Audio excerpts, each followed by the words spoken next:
Well, that leads to my third step.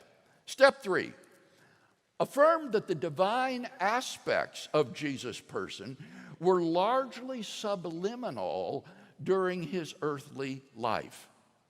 I suggest that the superhuman elements of Jesus' person were mainly subconscious. This suggestion draws upon the insight of depth psychology, that there's much more to a person's consciousness than what he is aware of. The whole project of psychoanalysis rests on the fact that some of our behavior is rooted in deep springs of which we are only dimly aware, if at all. Hypnotism furnishes a vivid illustration of the reality of the subliminal. As Charles Harris explains, a person under hypnosis may be told to memorize certain facts and then instructed to forget them when he awakens.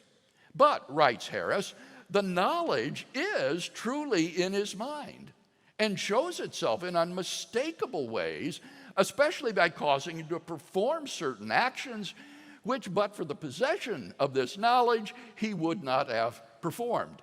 Many of you may have seen very funny incidents of this phenomenon on television. For example, a young man's being hypnotized to think that a tree is a beautiful girl to whom he wants to propose marriage. Harris goes on to say, what is still more extraordinary, a sensitive hypnotic subject can be made both to see and not to see the same object at the same moment. For example, he may be told not to see a lamppost, whereupon he becomes, in the ordinary sense, quite unable to see it. Nevertheless, he does see it because he avoids it and cannot be induced to precipitate himself against it. Similarly, during his earthly incarnation, God the Son allowed only those facets of his person to be part of Jesus' waking consciousness which were compatible with typical human experience, while the bulk of his knowledge, like an iceberg beneath the water's surface, lay submerged in his subconscious. On the theory I'm proposing, Christ is thus one person, but in that person, conscious and subconscious elements are differentiated in a theologically significant way. Unlike Nestorianism, my proposal does not imply that there are two persons, any more than the conscious aspects of your mind and the subconscious aspects of your mind constitute two persons. Such a theory provides a satisfying account of Jesus as we see him portrayed in the Gospels. In his conscious experience, Jesus grew in knowledge and wisdom, just as a human child does. One doesn't have the baby Jesus lying in the manger, all the while contemplating the infinitesimal calculus. Possessing a typical human consciousness, Jesus had to struggle against fear, weakness, and temptation in order to align his will with the will of his heavenly Father. In his conscious experience, Jesus was genuinely tempted, even though he is in fact incapable of sin. The enticements of sin were really felt and could not be just blown away like smoke.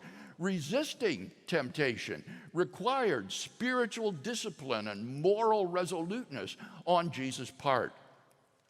In his waking consciousness, Jesus was actually ignorant of certain facts, though kept from error and often supernaturally illumined by the divine subliminal.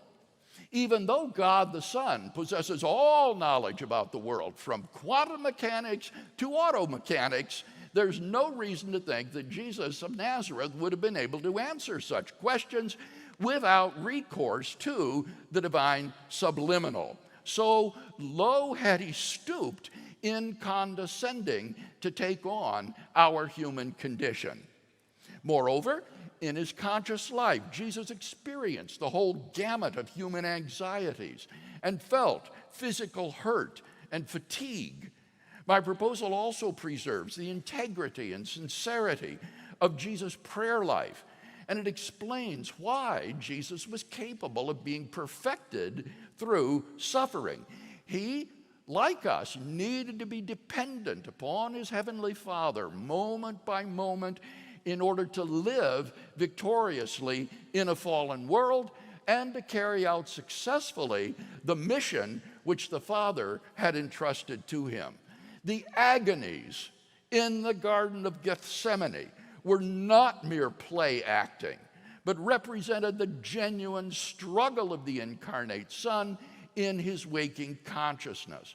All the traditional objections against God the Son's being the mind of Christ melt away before this understanding of the incarnation. For here we have a Jesus who is not only truly divine, but who truly shares our human condition as well. So, is my proposed theory of the incarnation true? I think we can only say, God knows. It would be presumptuous of me to claim anything else. But what I do claim is that the theory is both logically coherent and biblically faithful, and therefore is possibly true.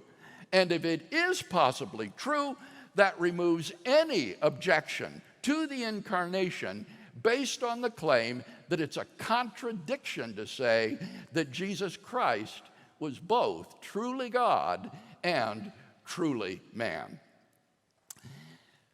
But the theory does more than that, I think. It also serves to elicit praise to God for his self-emptying act of condescension in taking on our human condition with all its pain and struggles and limitations for our sake and for our salvation.